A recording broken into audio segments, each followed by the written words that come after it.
Stanley Kubrick's 2001 A Space Odyssey is one of the monumental films that uses sound at a time when Kubrick's method for sound editing and design were almost abnormal.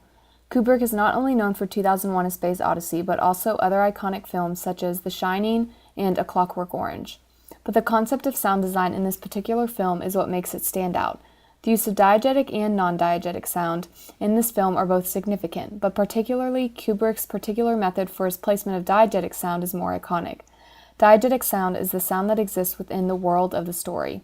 The almost simplistic approach to sound in this film makes it seem that much more intense and complex. One of the most unique things about 2001 A Space Odyssey is the lack of dialogue. Out of the 2 hours and 19 minutes of the film, there are only a little less than 40 minutes of dialogue. This is obviously unlike the majority of films we see being released at that time, but Steven Kubrick took a different direction to progress the story forward without using dialogue between characters.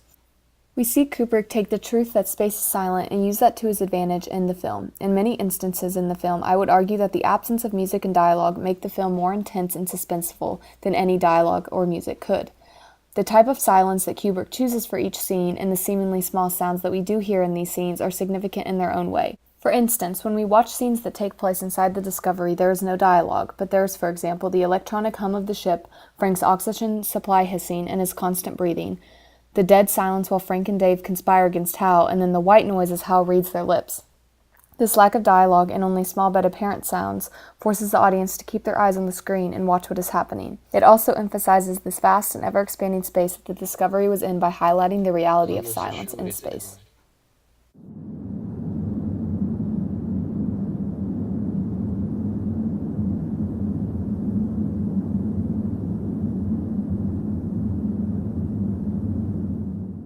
Essentially, Kubrick's use of sound in 2001 A Space Odyssey uses the lack of large amounts of sound to produce this deafening resonance that leaves the audience uncomfortable and constantly on edge, which is what Kubrick's goal was.